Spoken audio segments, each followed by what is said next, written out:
yo estaba en territorios en los que 10 meses antes había selva y apenas unos meses después, en algún viaje posterior, ya no hay nada, ya lo que hay son pastizales. Y esa pérdida es irreparable, es irreparable. Lo que quería decir, unido a esta idea, es la siguiente. Nos han vendido la idea, entre otras, de la reforestación como una posibilidad de salvaguardar los recursos naturales. Lo cierto es que los bosques no se pueden sembrar, no hay posibilidad de sembrar bosques, porque los bosques no son solamente los árboles de los bosques. Los bosques son, además de los árboles, el conjunto de las plantas y el conjunto infinito de relaciones biológicas entre las diferentes especies animales, microbióticas, animales grandes y pequeños. Todo ese tejido configura los bosques y eso toma miles de millones de años.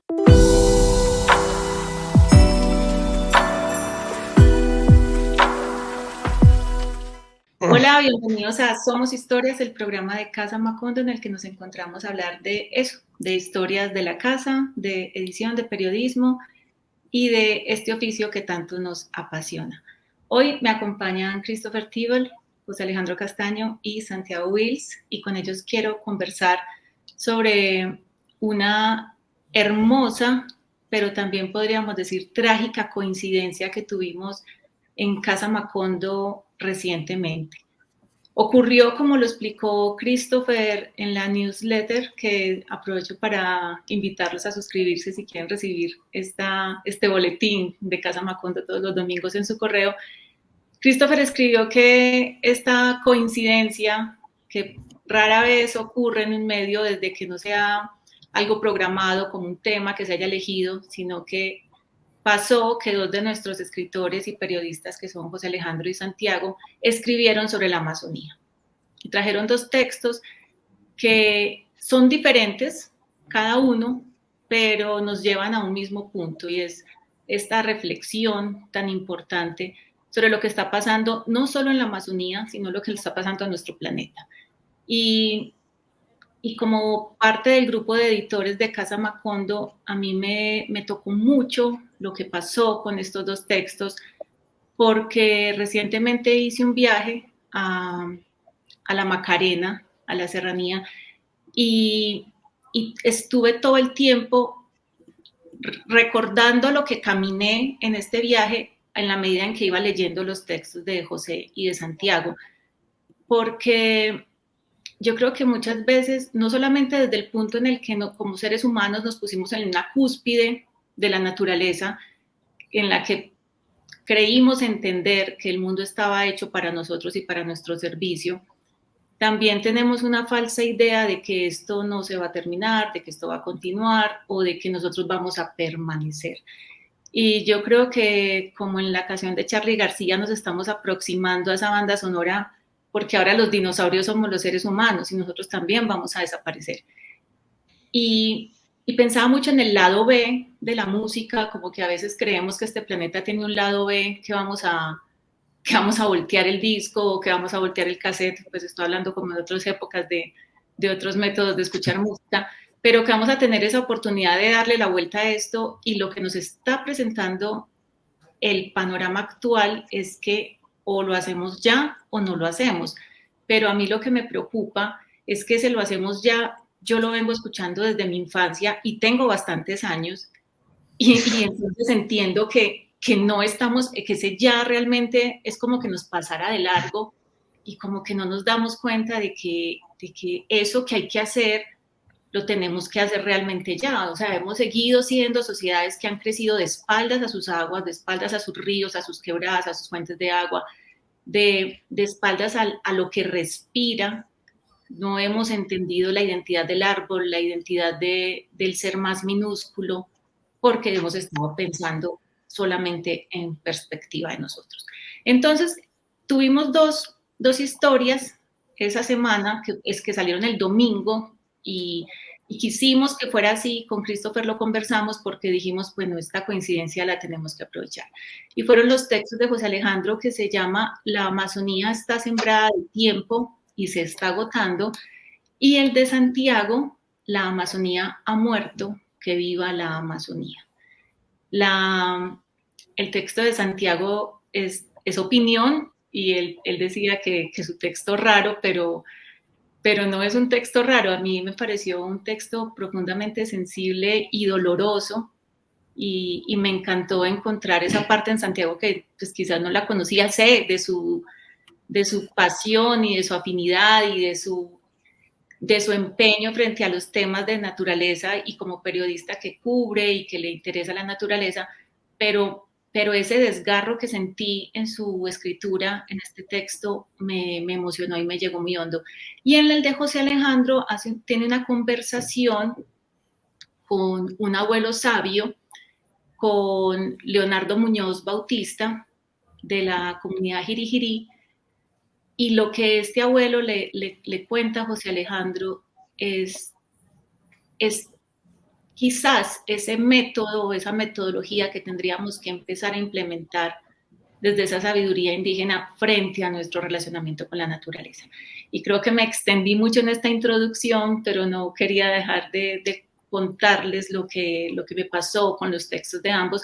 Y quiero que, no sé quién quiera empezar para que hablemos de esta Amazonía. Yo creo que es interesante que desde Casa Macondo hablemos de este afán por la naturaleza y por lo que está pasando. Santiago señala a José Alejandro. Bueno, digamos que empiece José Alejandro porque fue el primero que salió. No, en realidad no, fue el segundo que salió. No, bueno. El primero fue el de Santiago. Pero bueno, en fin. Sí, a ver, lo primero que pudiéramos intentar aterrizar aquí es que hablar de la Amazonía es hablar de la inmensidad, ¿cierto?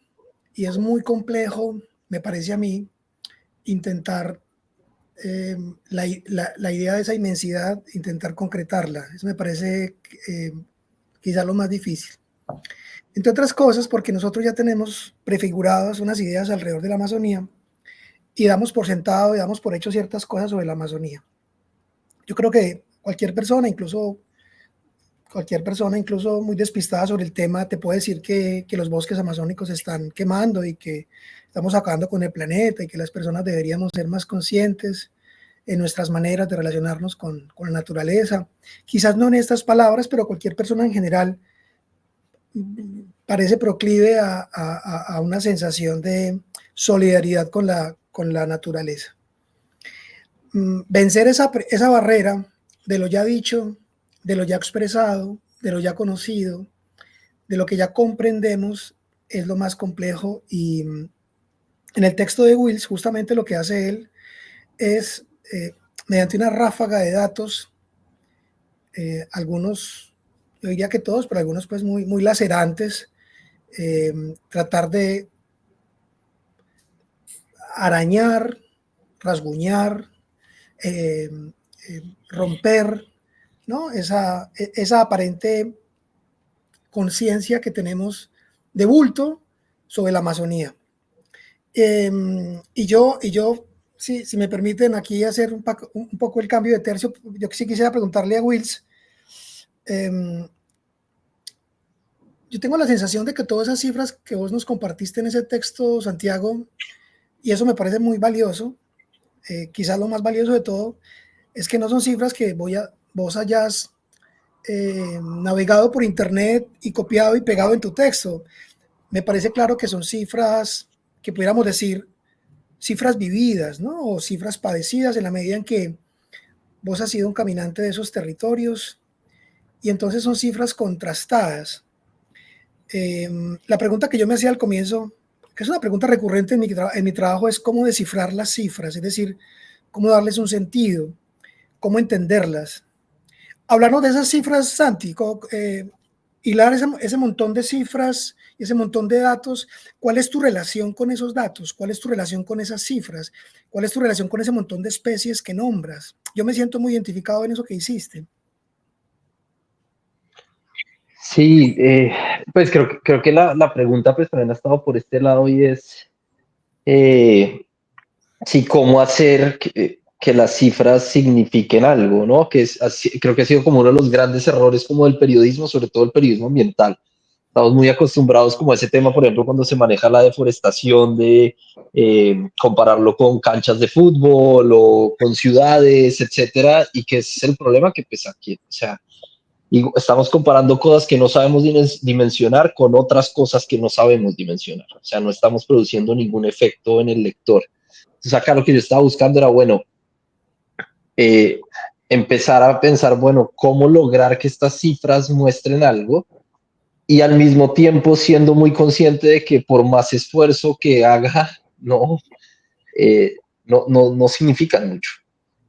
Porque creo que en últimas el texto un poquito es como, sí, es una suerte como de llamado, de grito de angustia eh, frente a como al darse cuenta de que el periodismo no logra lo que uno quiere, que es algo muy ingenuo, muy evidente, pero pues que de vez en cuando como que a uno lo golpea en la cara. Y creo que cuando escribí este texto pues fue como ese momento, porque pues llevamos hablando de este tema, como decía Cata, desde hace muchísimo tiempo, no específicamente quizás de la Amazonía, pero sí de la crisis climática, etcétera. Hay como una imagen muy famosa que siempre hace como las rondas ahí en internet, que es de un periódico de Nueva Zelanda, como de 1912, en el que se habla por primera vez, o sea, como que se explica de una manera muy sencilla como en qué consiste el cambio climático, el calentamiento global. Digamos, esa imagen en realidad viene de pues de una revista minera y de ahí lo sacó este periódico neozelandés, de una revista minera de Nueva Gales o New Wales, allá en Australia. Pero sí, el punto es que llevamos desde hace mucho tiempo, sabemos esto, o sea, desde la teoría básica del calentamiento global viene, no sé, siglo XVIII, siglo XIX, ya desde, no sé, por allá algún geólogo suizo, Horace Humboldt. Benedict de Saussure, Humboldt ya lo sabía, hay una sufragista muy importante que se llamaba Eunice Newton Foote, que también pues hizo como varios experimentos. O sea, la ciencia básica está desde hace rato. Incluso las petroleras en un momento dado lo sabían, en los 80, de hecho, algunos de los experimentos más importantes, o sea, algunos de los datos más importantes que tenemos vienen de estudios apoyados por las petroleras y sin ninguna maldad detrás, digamos. O sea, como que sí existía en algún momento dado la intención de arreglar este tema. Y ya un poquito tarde, pero pues existía, digamos, en los 70s, 80s. Y un momento dado en que sí, pues digamos que se perdió, se perdió la pelea y estamos ahora con estos datos de la Amazonía que lo que yo buscaba era pensar, bueno, ¿cuáles me duelen a mí? ¿Cierto? ¿Cuáles cuando los leo yo digo, esto me parece indignante y no entiendo por qué la gente no está haciendo algo? El problema es que, ¿cierto? Siempre ese es el problema. ¿Qué puedo hacer yo? Como periodista, yo eso es como lo máximo que puedo hacer y es frustrante. Y el texto, pues creo que esa frustración medio se traduce. Hace, no sé si fue ayer o antier que salió también pues el estudio bio de la WWF que encontró que en promedio algo así como si el promedio de las poblaciones animales ha descendido un 73%, o sea, el tamaño de las poblaciones animales en los últimos años. Y eso es absolutamente indignante. Es doloroso, es frustrante y el texto es un poquito ese grito de ¿y yo qué puedo hacer? ¿Qué podemos hacer los periodistas? Que ya hicimos la reflexión, ya entendimos en qué nos equivocamos, ya estamos tratando de cambiarlo y bueno, hay gente que todavía no cree en el cambio climático, en la crisis climática. Hay gente como el pendejo de Elon Musk que dice que hay que seguir sacando todos los combustibles fósiles hasta que se acaben y que pues algo vamos a hacer y si no pues nos podemos ir a Marte y gente lo adora como si fuera un genio. Entonces sí, es como una rabia y una frustración que creo que es como lo que sale en el texto. Pero mira ese contraste de la población animal que se reduce mientras que la población nuestra va en la otra vía. Y nosotros somos de un consumo, o sea, yo creo que consumimos sin límite. Mm. Sí, sí, no sé, es que digamos que las soluciones, no, bueno, en la teoría la solución es medianamente fácil. Es cambiar la manera como vivimos, pero bueno, ¿cómo hacemos eso, no? El otro día hablando, dale, No, dale, espérame, dale. voy a prender una luz. Hablando de Ok. eso, voy a prender una luz, espera un segundito, que está muy oscuro este tema acá. Favorcita está anocheciendo más rápido que nosotros.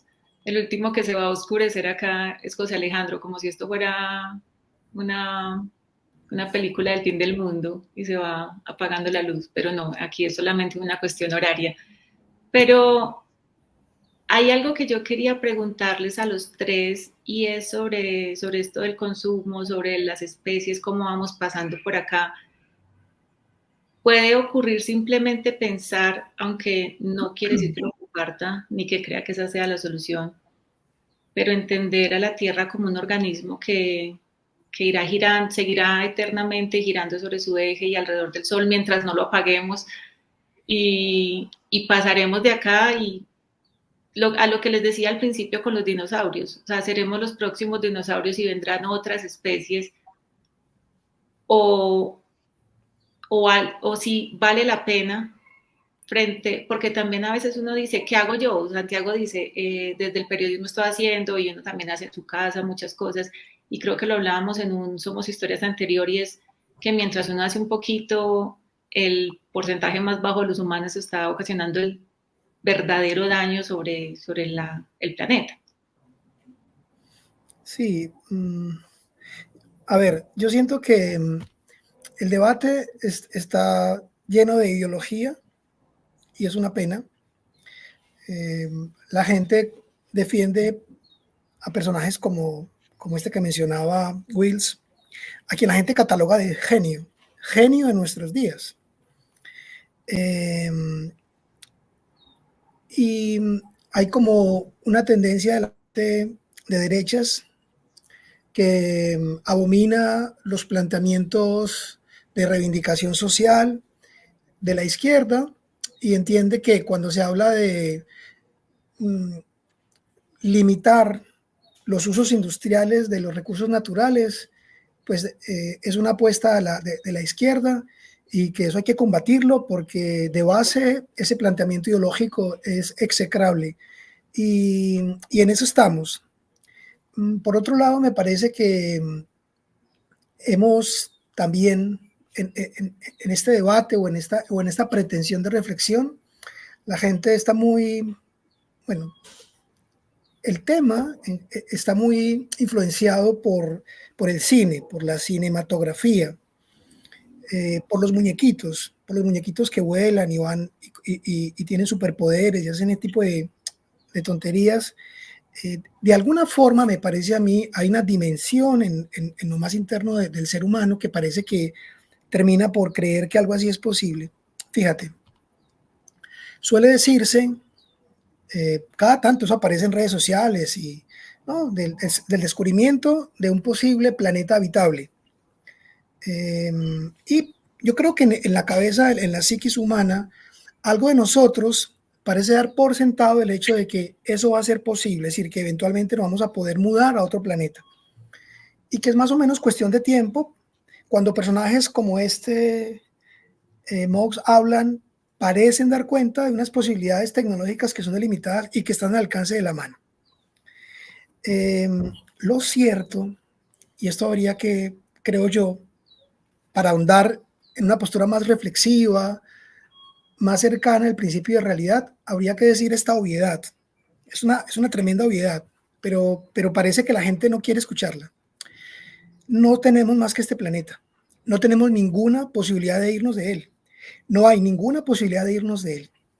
Y el ejemplo es que las famosas misiones a Marte, hemos mandado cacharros a Marte que toman fotos y toman muestras de piedras y hacen cosas, suceden cosas allá, pero no hemos sido capaces de resolver, por ejemplo, los estados de ingravidez prolongados que supondrían una misión como esa. Con mucho esfuerzo podríamos mandar a 2 o 3 o 4 o 5, pero es inviable la posibilidad de que, como pasa en las películas, tomemos naves espaciales y huyamos a otro planeta. Eso no va a ocurrir. Todo lo que tenemos es este planeta, que es muy pequeñito y cuyos recursos son muy escasos. Es increíble que eso nosotros no logremos entenderlo, nosotros no logremos apropiarnos de eso. Nuestros recursos son escasos, son tremendamente limitados y estamos defecando, para decirlo muy brevemente, estamos defecando sobre el plato en el que comemos. Es muy complicado no verlo de otra manera. En el caso de la Amazonía, la depredación es terrible. Hay que reconocer, por ejemplo, que en estos 2 últimos años, las tasas de depredación de la selva amazónica colombiana se han reducido. Las cifras así lo dicen.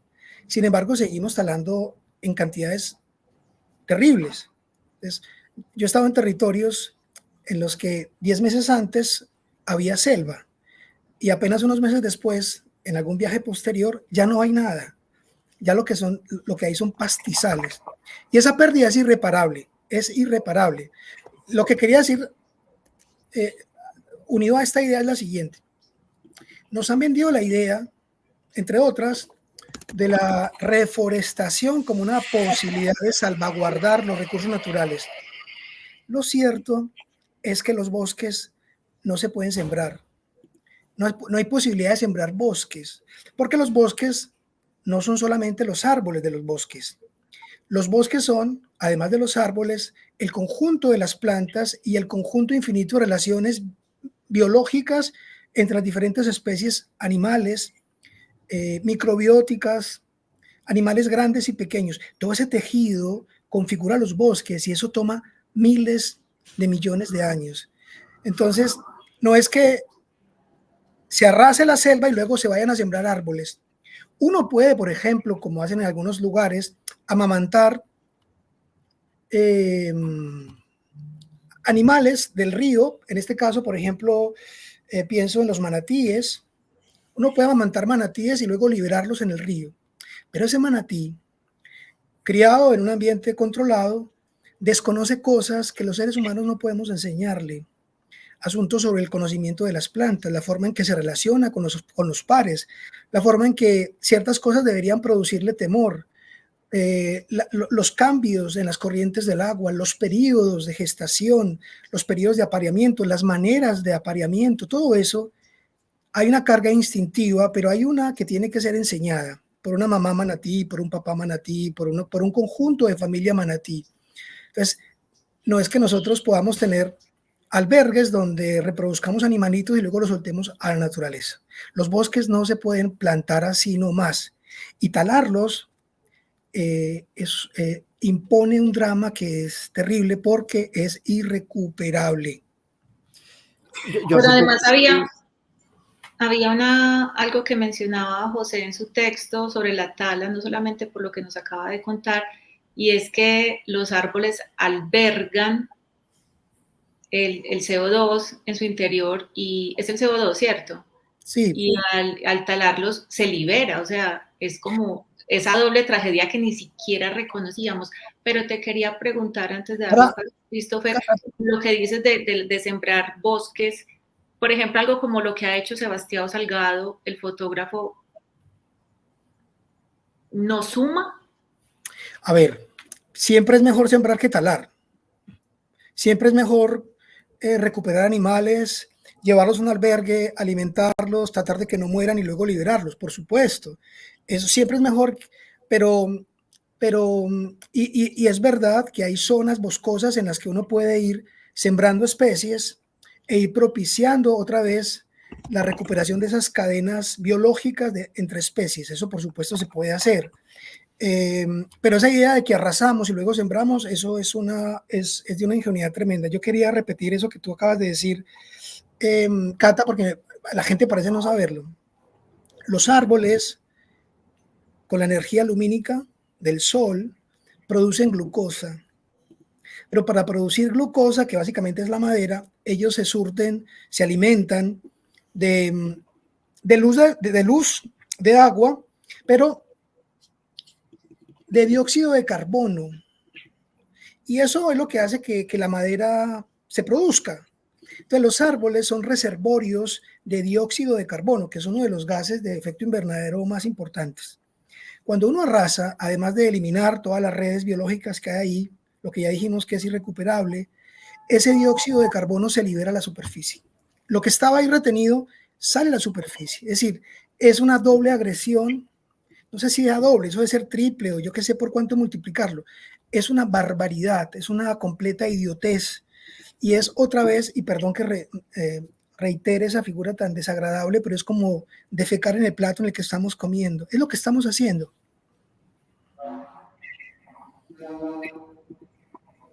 Christopher.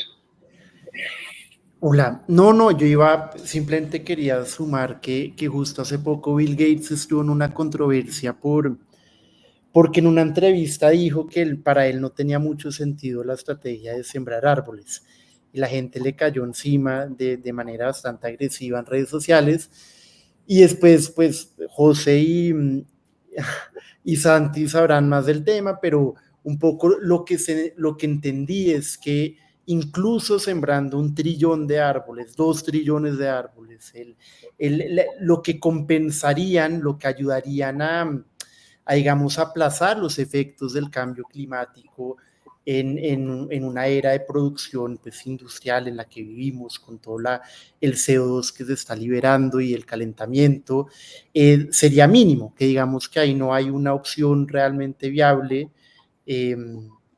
Sí, quería sumar eso y también, digamos, mi experiencia leyendo los textos de ustedes dos, me gustó cómo se complementan, ¿no? Me gustó cómo está este llamado, la angustia, la impotencia que atraviesa el texto de Santiago, pues que se siente la frustración de alguien que le importa profundamente el tema y que ya no sabe qué más hacer. Y por el otro lado está José hablando con un señor que ofrece, digamos, una cosmovisión, una idea del tiempo y de la naturaleza muy, muy distinta, pero que apunta a lo mismo, ¿no? A un agotamiento, a algo que se está acabando, unos recursos que no van a estar ahí para siempre. Y yo leyendo los dos textos también pensaba que esta conversación necesariamente tiene que pasar por lo público. No solo es por el rol de un periodista que está comunicando la tragedia del Amazonas, sino, digamos, la visión que tiene un líder indígena, un sabio en su comunidad, sino necesariamente tiene que pasar por las acciones que se están haciendo en los gobiernos, porque pues un poco el trato con el Estado moderno es, yo voto por una gente y ustedes me garantizan unas cosas y yo le delego a unos funcionarios, a unas personas, el cuidado de ciertas cosas, ¿no? Yo no tengo una pistola porque yo asumo que el monopolio de la violencia la tendrá el gobierno, y yo no estoy acá generando electricidad porque asumo que un agente en un lugar me la va a estar generando. Y asimismo, leyéndolos, yo me preguntaba como, bueno, ¿qué están haciendo los gobiernos actualmente, que digamos, de los países donde está el Amazonas? Obviamente uno escuchaba en la época de Bolsonaro que entonces que las quemas aceleraban y la ganadería. Quizás ingenuamente yo asumí que con Lula esa dinámica iba a cambiar, con Petro alguien que dice que pues el discurso ambiental está un poco en la columna de su, no sé si llamarlo ideología o de su visión de país, pero sí les quería preguntar un poco por eso. Creo que ese elemento público, cómo está, ¿cuál es su relación con el Amazonas ahorita? ¿Qué se está haciendo desde ahí? Porque yo asumiría que si alguien tiene que hacer algo, pues son los gobiernos, ¿no? Pues yo creo que, bueno, si se están haciendo cosas acá en Colombia, pues como decía José, ha disminuido bastante pues la tasa de deforestación. La pregunta del por qué, bueno, tiene que ver con algunas políticas públicas del gobierno. Se están dando ciertos subsidios a las familias pues, que están en estas zonas pues, para que no talen, sí, básicamente es para eso. Entonces, el gran problema es que está funcionando muy bien. La cosa es, no sé qué tan viable sea a largo plazo, ¿cierto? Porque ese es el problema siempre. Listo, esto está funcionando, va a venir el próximo gobierno, va a decir estos subsidios no sirven para nada, hay que quitarlos y otra vez pues todo se va al carajo. Lo otro que pues ha afectado un poquito también ha sido, como pasaba un poquito antes, es el tema de las disidencias. ¿cierto? Pues de conflicto armado. Eso ha detenido en alguna medida pues la frontera de la deforestación, también la ha acelerado, se ha vuelto como una ficha de negociación, sobre todo pues por lo que es tan importante pues para el gobierno. En Brasil, bueno, mil problemas, lo mismo en Perú, Perú también se estaba quemando todo, pero el gran problema es que más allá de todo lo que se haga desde los gobiernos locales, donde está realmente la Amazonía, y se tiene que hacer más, evidentemente, o sea, no es suficiente con el dinero que está llegando, es que el problema es mundial, o sea, lo que está afectando las quemas y que ha hecho pues que esta haya sido la peor temporada de sequía en no sé cuánto tiempo, los peores incendios en casi los últimos 20 años, etcétera, etcétera, etcétera, pues es la crisis climática.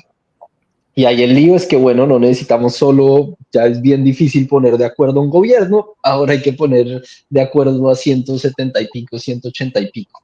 Y sobre todo a la gente que le interesa pues seguir, ese es el gran lío, ¿no? A la gente que está respondiendo a intereses pues de corporaciones muy grandes y que le interesa pues mantenerse en el poder o responder pues como a ciertos donantes, etcétera, etcétera. Y pues ahí obviamente estamos hablando de Estados Unidos, China, India, bueno, todos estos como emergentes que están empezando pues a contaminar cada vez más, pero sobre todo pues Estados Unidos. Ese claramente es el gran problema.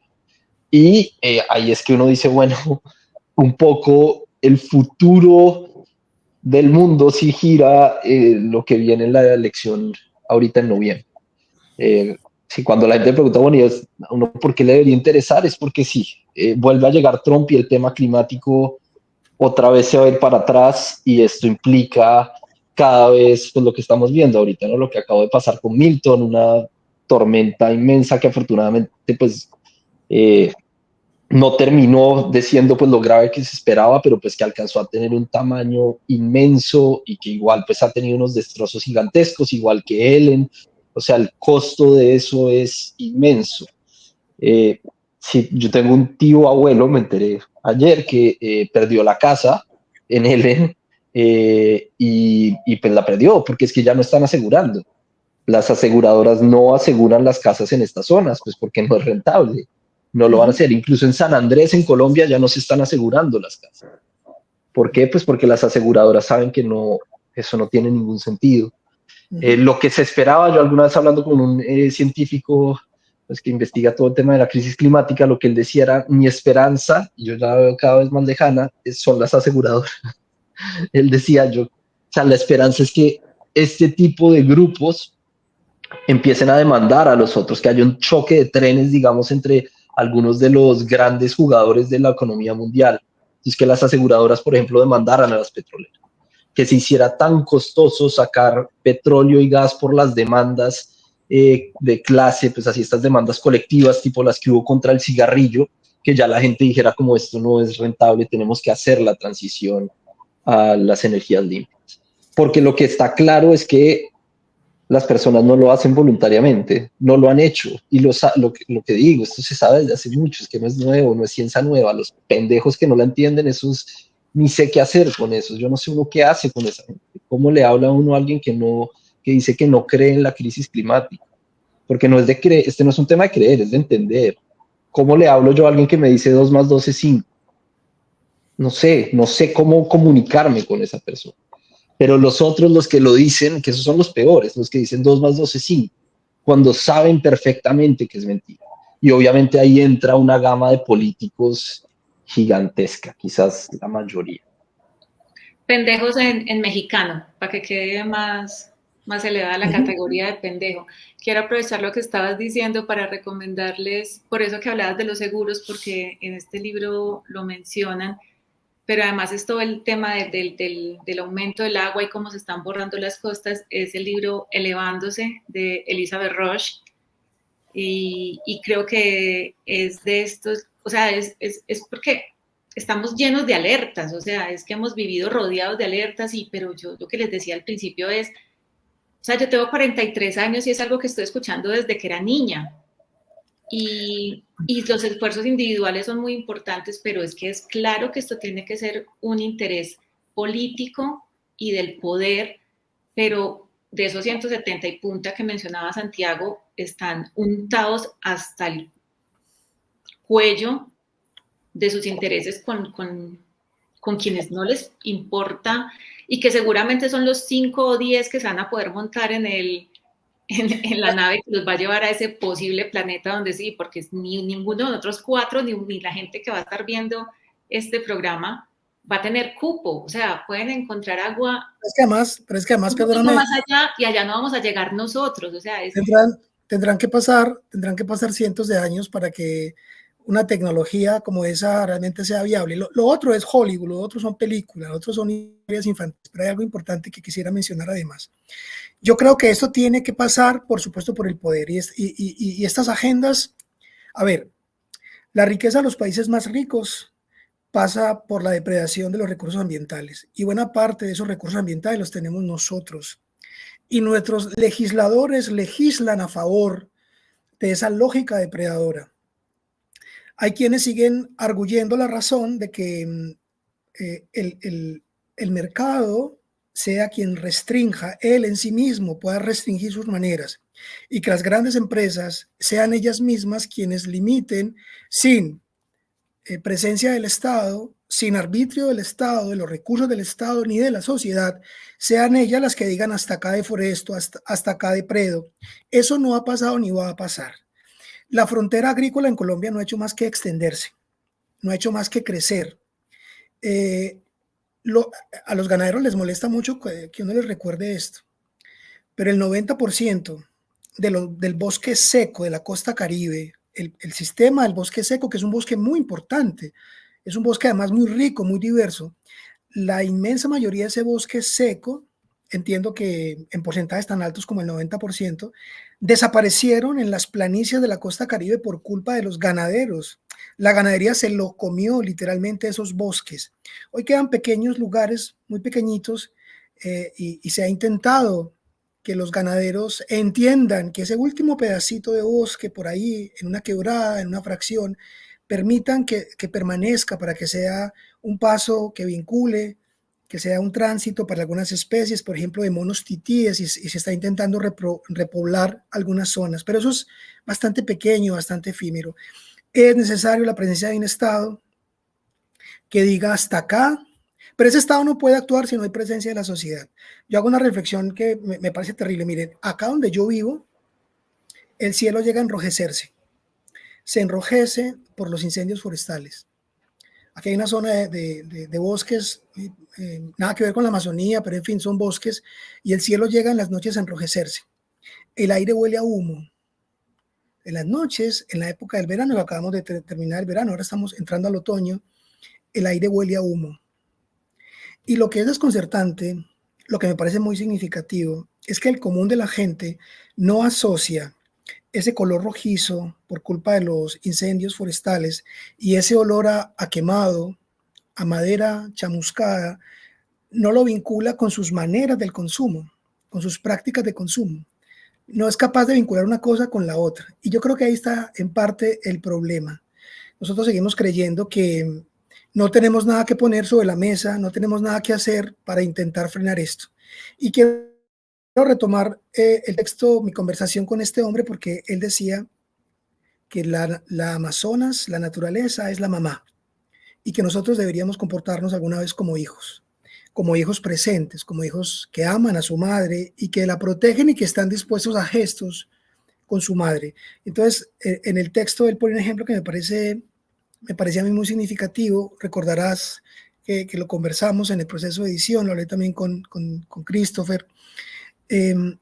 Su maloca, la maloca, que es su aula principal de la comunidad indígena, estaba cubierta de palmeras, hojas de palma. Para cubrir la maloca, su sitio de reuniones más importante, ellos debían talar entre 150, 180, 200 palmeras. De cada palma ellos pueden extraer 30, 35 hojas y más o menos es un lugar grande, es una gran techumbre. Necesitaban 180 hasta 200 palmeras para techar su maloca. Ese techo podía durarles 6, 7 años, dependiendo de las condiciones del clima, etcétera. Eso más o menos duraba. Después de 6 o 7 años debían salir a la selva a tumbar otras 150, 180, 200 palmeras. Lo que ellos entendieron es que aunque la tradición les había enseñado eso habían aprendido de sus abuelos y de sus padres, ese gesto ya era un gesto insostenible, no tenía sentido, por más que aquel fuera un lugar sagrado. Así que decidieron techar de otra manera y renunciar a las hojas de palma para la techumbre de su maloca. Ahora tienen hojas de calamina, techumbre de calamina. Me decía el abuelo, no nos gusta, es calurosa, cuando llueve es muy ruidosa y en lo peor del verano no da frescor, todo lo contrario. Pero es un gesto de amor con la madre. Y la pregunta que él hacía es, ¿y el resto de la gente cuáles serán los gestos de amor con la madre? Y la reflexión pasa un poco por ahí, ¿a qué estamos dispuestos a renunciar y qué estamos dispuestos a hacer? Sí, José, ahí justo quería retomar eso, que creo que fue lo que más me gustó de tu texto, el momento en que él habla de la renuncia, ¿no? De esta idea de querer menos. Y me hizo pensar mucho hay un escritor del Atlantic, creo que se llama David Brooks, que el tipo escribe sobre la felicidad. Escribe cada mes o cada 2 meses, escribe artículos sobre la felicidad, sobre qué significa ser feliz, cómo ser feliz, relaciones de amigos, de parejas, de todo. Es como uno de sus temas centrales. Y él tiene un artículo largo sobre justamente cómo la ruta más veloz hacia la felicidad puede ser justamente eso, la renuncia o desear menos. Cómo en vez de querer más y esforzarme para lograr más, puedo empezar a querer menos y a estar satisfecho con menos. Y creo que es una buena pregunta porque es muy difícil, o me parece a mí muy difícil, cómo se enseña eso, ¿no? Sobre todo como en un sistema, en un planeta, en un mundo en el que vivimos, donde todo está un poco apuntando hacia tener más, hacia lo nuevo, hacia lo más brillante, hacia un viaje más, un carro más nuevo, algo. Entonces, ¿cómo podemos aprender a desear menos? Y a eso se puede conectar un poco al texto de Santi cuando él insiste que tenemos que hablar de todos nosotros, ¿no? Que esto tiene que ser, que la responsabilidad es compartida. Y sí, creo que esa es una conexión que por lo menos yo hice entre los dos textos de que quizás la responsabilidad o un paso que podemos tomar como individuos es tratar de querer menos, ¿no? De desear menos y de renunciar un poco a las aspiraciones que tenemos y que creemos que nos van a hacer felices y que no necesariamente va a ser el caso.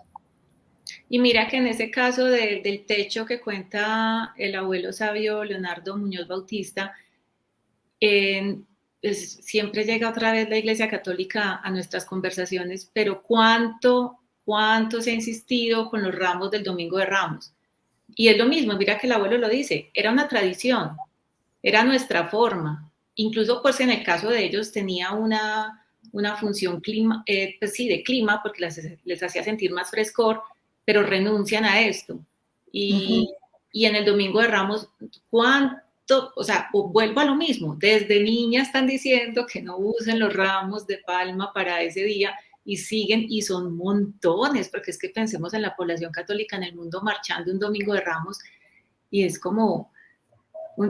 pero además quiero ahí hablar de algo con lo del abuelo, que también me gustó mucho de lo que él te decía, José, y es del permiso, de conversar con la naturaleza sobre lo que nos da y tomar de ella lo que necesitamos, que también tiene que ver con lo que decía Christopher,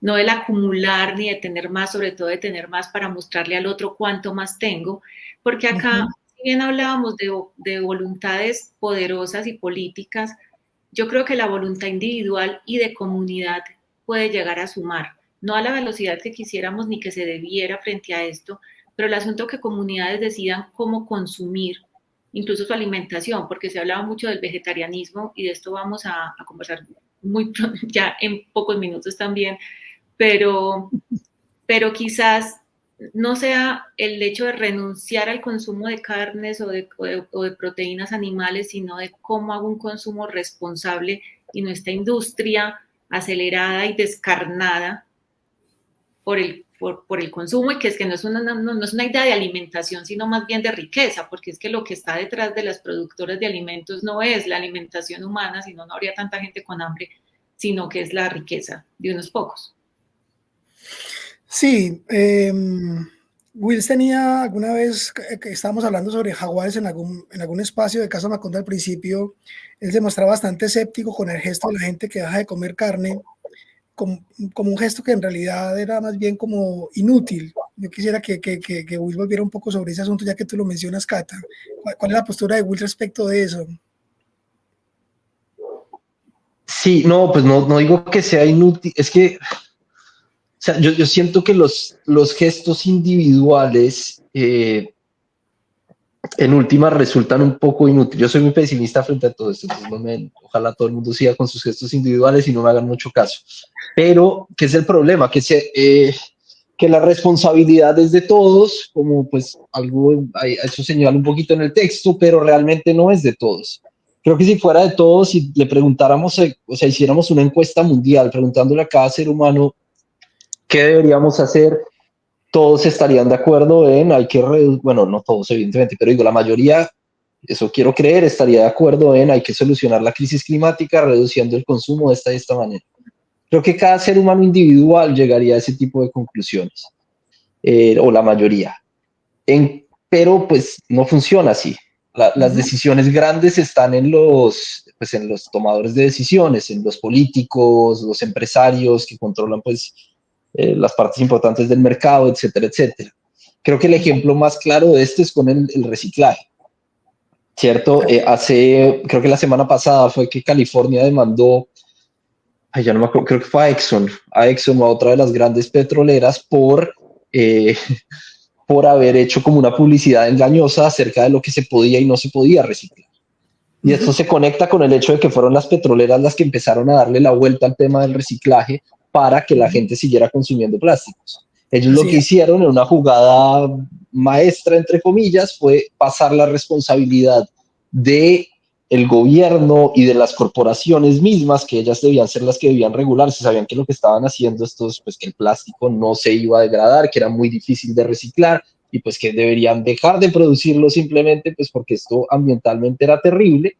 Dijeron, no, necesitamos que cada persona sea la que haga el esfuerzo. Esto es la responsabilidad de cada uno de ustedes. Reciclen. Ustedes no reciclan, son pésimas personas. No. La realidad es que las pésimas personas son aquellos que siguieron produciendo plásticos a sabiendas de lo que eso implicaba y con tal de hacer dinero. Eso Santi, es. Entonces, pues, siento que funciona un poquito así para la mayoría como de estas decisiones individuales que nos trasladan. de acuerdo. Fíjate cómo hay estudios que se han detenido en eso. Ese recurso de la huella de carbono que han pretendido asociarlo a las prácticas humanas, es una huella humana, es individual y es como que nos invitan a todos a que reduzcamos cada uno individualmente la huella de carbono en las cosas que consumimos, etcétera. Pero es una estrategia muy calculada para reducirle responsabilidad realmente a los grandes productores de contaminación en el mundo, que son las corporaciones. Entonces, claro, a veces nos trasladan, estoy de acuerdo con vos en eso, unas responsabilidades, por ejemplo, cuando hablan de la paz en Colombia, y entonces invitan a los colombianos a que nos sumemos a la paz. A ver, claro, yo puedo tener gestos de paz, vivir de manera más armoniosa, ser más respetuoso con mi próximo, yo puedo hacer esas cosas, pero las políticas de paz, el tema de los ejércitos en las márgenes del país es un asunto que pasa por unas políticas de Estado y por unas decisiones que no están a la altura ni la capacidad de los ciudadanos. Entonces es verdad que hay cosas que parece que nos trasladan a los ciudadanos como si nosotros pudiéramos cambiar el mundo cuando en realidad no es así. Bueno, y pues yo creo que obedeciendo un poco al llamado que hace Santiago en su en su texto sobre, bueno, qué más vamos a hacer y sobre todo que nos hace como el jaloncito ahí al periodismo. Por eso yo quería que nos encontráramos acá a hablar, porque que no quedara solamente como en el texto publicado y lo que hemos hecho, sino como darle más espacio. Y quiero pues que pasemos a un poco a hablar de lo que ha pasado esta semana en Casa Macondo. y tuvimos Santiago de Río, porque eso fue como tan. Una transición muy orgánica. Pero hasta que a mí no me gusta la palabra orgánica, entonces yo lo haciendo de esta manera, pero además Pero es que vení, Cata, vamos a pasar de la Amazonía al vegetarianismo, porque antes de ese tenemos salto, nueva premio Nobel de literatura y resultó que nuestro editor general, Christopher Tibel, había escrito sobre ella ya hace un tiempo en Diario Criterio. Y tuvimos la reseña de La Vegetariana. Entonces, Christopher, háblanos de esta autora, porque obviamente cuando se lanza el resultado del premio, pues las librerías se llenan, pues eso está muy bien, pero yo soy de las que siempre llego tarde. Yo todavía tengo, creo que me puse al día más fácil con Fosque, por ejemplo, con Annie Ernaux, pero sí, yo creo que esto acelera la inquietud y la curiosidad sobre los autores, aunque haya lectores como tú y como Santiago, creo que también como José Alejandro, que ya han pasado por ellos. Entonces, hablando de esta escritora surcoreana y de esta reseña que escribiste y reeditaste para Casa Macondo. Estás en silencio, Christopher, por favor. Perdón. No, iba a decir que me sorprendió que Random House anunció que ya están publicando en español La Vegetariana, y antes era una novela que la había publicado una editorial independiente llamada La Rata, Argentina. De hecho la tradujeron antes de que se ganara el Booker, ese libro, en el 2016 o 2015. Y me sorprende como si Random supiera que ella iba a ganar, porque casi que ellos ya venían publicando algunos libros de ella. Hay el profesor de griego, la profesora de griego, algo así, pero La Vegetariana fue el anuncio de su publicación, coincidió de forma casi inmediata con este Nobel. Claro, octubre siempre es un momento que la gente que le gusta la literatura, uno sabe que va a llegar el anuncio y uno está ahí como, bueno, ¿qué día va a ser finalmente? O bueno, yo nunca sé la fecha exacta, y creo que es un Nobel un poco inusual en el sentido de, si se compara con los últimos dos, con Fosse y con Annie Ernaux.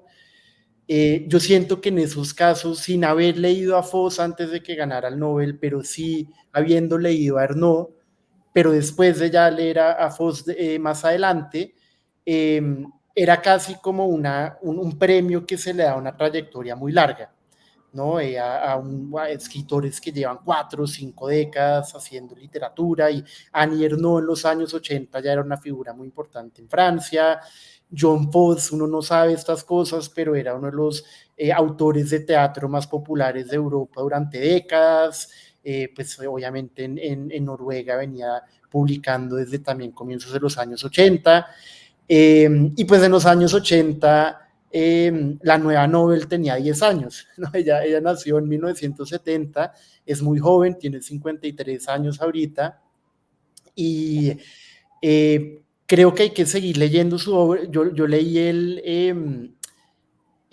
la novela que leí de ella, se llama La Vegetariana, y la leí porque cuando Corea fue el país invitado a la Filbo en el 2022, yo estaba en un viaje en Estados Unidos y dije como, bueno, ¿cuáles son los escritores coreanos que están sonando ahorita? Y sin duda ella, por la victoria del Booker en el 2015-2016, estaba ya como en un panteón aparte de muchos otros escritores coreanos. Es un Nobel, obviamente cuando entregan un Nobel hay que pensar también, no sé si la palabra sea geopolítica, pero sin duda hay como una intención de parte del premio por premiar lugares y, digamos, tradiciones que no han sido tan representadas. Antes de Fosse y Annie Ernaux se lo dieron a un señor llamado Abdul Razak Gurnah, que es no me acuerdo el país de origen africano, pero en verdad es un profesor de literatura inglés que ya como 40 años enseñando literatura en un espacio muy canónico, por así decirlo. Y pues Asia ha recibido muy pocos premios Nobel. Está obviamente los japoneses, está Kenzaburo Ei, está Kawabata, que decía que él no se lo merecía y le dio mucha vergüenza cuando se lo gana porque creía que se lo debió haber ganado su amigo íntimo, que era Yukio Mishima, que muere poco, pues se suicida poco después del anuncio del Nobel de Kawabata, creo que es en el 70. Y aparte de eso hay un par de noveles chinos, está Moyan, que no lo he leído, hay otro que tampoco he leído, y pues ahora la novel coreana. Sí, no sé qué más quieres que te diga, Cata. Santi, ¿tú lo leíste o no? ¿Tú leíste este libro? ¿Leíste otro libro de ella? La vegetariana, sí, en inglés lo leí y me gustó mucho. No he leído los otros, pero es una escritura muy violenta, sí, o sea, en el sentido pues como de lo que se narra, sí, es extraña, es rara. No sé si de pronto, tú lo leíste en español, Chris, no sé si de pronto hay algo como similar, tampoco, perdón, pero sí siento que quizás puede tener algo similar como con Ariana Harwitz o algo así, quizás. Eh, pero no sé, que de pronto también por eso pues como que llamó la atención allá en Argentina, no sé. Pero sí, no, estaba pensando cuando hablabas lo del premio Nobel, no sé si has visto el video cuando se lo gana Doris Lessing, es espectacular, Está llegando a la que casa. No, yo no lo he visto. es buenísimo. Cuéntale, que esto es muy bueno. O sea, lo que me acuerdo es que ella está llegando, creo que se baja de un carro, está llegando a la casa. Ya está y lleno la de gente eso ahí. Dime. Ya está lleno eso de gente ahí. Claro, Sí, están todos los periodistas. Y la indiferencia hasta mujeres un poco rotunda, y creo que dice algo así como, gracias a él me lo dieron porque ya me iba a morir, algo así, ¿no? No, y lo primero que dice, se le acercan y ella no sabía, entonces le dicen y dice como, oh, Jesus Christ. Como, oh, ¿Por qué me hicieron esto? ¿No? Como porque a mí. Lo que le acaban de decir, además hay un montón de gente, le pone haber dicho alguna tragedia, ¿no? Porque hay un montón de periodistas, ya no tiene idea de lo que está pasando. Y su reacción es como, ¿por qué a mí? Pero bueno, ahí tenemos esta reseña muy oportuna de Christopher sobre el la más reciente premio Nobel de literatura.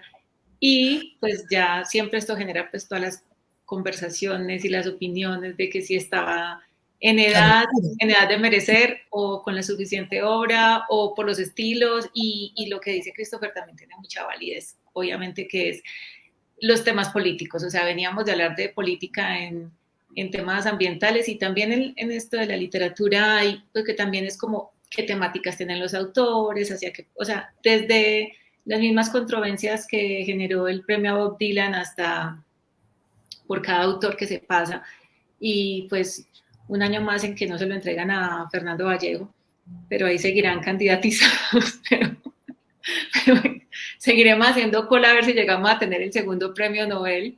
Él o Tomás González, sí, pero tal vez Vallejo iría ahí primero en la lista. Pues ese ha estado siempre por ahí mencionado, pero imagínense la que se va a armar, la que se va a liar, como dirían por ahí, porque no, pero ahí salen los fans ahorita que lo nominaron como en mejor traducción al National Book Award y ya la gente estaba candidatizándolo al Nobel también por eso. Como, no, claro, vean cómo lo están reconociendo. Sí. A mí volverá al debate de separar la obra del autor.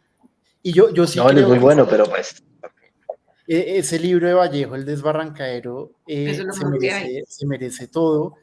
Y es interesante pensar en Vallejo y en la traducción, porque el español de Vallejo es un español que es casi imposible traducir, ¿no? Es como está tan metido, tan enraizado en el lenguaje que no sé cómo traducirlo bien, y no sé si eso, digamos, ha ralentizado un poco la lectura de Vallejo fuera, ¿no? Porque es que no debe ser fácil traducir a Vallejo, es una pesadilla. Parece que a Santiago no le gustó el Desbarrancadero. No, sí me gustó mucho, pero digo... Él como una cara como de que no, pero es raro. No, sí me gustó mucho.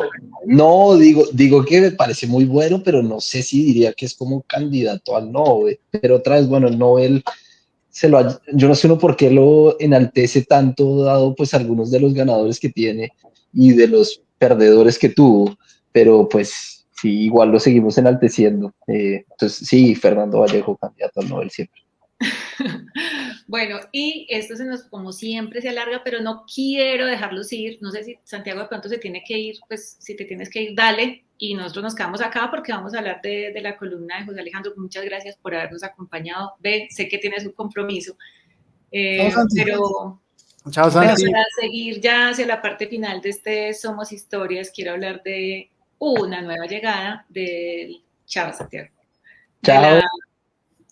Éramos como chao, chao, de la columna El Ojo que, siempre que la voy a mencionar, José Alejandro, yo digo como, es el oído que ve, el ojo que oye, siempre me pego en el ojo que ve, no, el ojo que oye, de José Alejandro Castaño, que, oye, qué historia, Sí, es un cumpleaños que no fue feliz, feliz no cumpleaños, ¿cómo? sí, Me enredé, ¿cómo fue que quedó el titular? Perdón. infeliz cumpleaños. Infeliz cumpleaños. Tenía Sí. como todas las opciones del no feliz cumpleaños, infeliz cumpleaños. Y esta historia de la celebración sobre la tragedia que viene otra vez por aquí planeando el asunto de lo político y de la corrección política, que yo creo que cuando se habla de corrección política es cuando usted puede encontrar las peores fallas humanas que se puedan imaginar. Háblanos de esta historia y también Christopher, que estuvo contigo ahí al lado en esta columna. Sí, Christopher, que es mi editor, que además yo tenía otro título y Christopher en su trabajo de edición me dice, oye, pero me parece que el titular tendría que transitar por otro lugar que no por ti. Y de acuerdo, el titular y es mucho más ecuánime con la historia. La historia, como todos saben, los textos del ojo que oye son textos pequeñitos de menos de 500 palabras, a un solo párrafo, son textos muy breves y es una suerte de opinión que se va decantando a partir de una narración. En este caso, la historia de un niño que pisó una mina antiexplosiva, tenía 9 años. Bueno, cuando pisa la mina tiene 8, está próximo a cumplir 9 años, pierde las 2 piernas y termina en un hospital de Medellín, en el Hospital General de Medellín. La esposa del gobernador de la época se le ocurrió la mala idea de hacerle una fiesta sorpresa allá, en la habitación del hospital. Y me parece que la peor de las decisiones, más allá de la fiesta sorpresa de cumpleaños, supongo que desde luego la animaría las mejores intenciones, pero me parece que se equivoca cuando invita a la prensa, como para que testifique el gesto. Y a esa fiesta sorpresa de cumpleaños va la reina de belleza del departamento, algunas esposas de su marido gobernador, y arranca una suerte de bullicio en el que van poniendo los regalos muy cerca de los muñones de las piernas perdidas del niño. Y bueno, el texto indaga sobre la generosidad. ¿Somos generosos para nosotros? ¿En realidad somos generosos para los demás? ¿O ahí se esconde una generosidad que tiene que ver más con nosotros que con los demás, ¿no? Y bueno, el episodio es patético, es lamentable, es triste.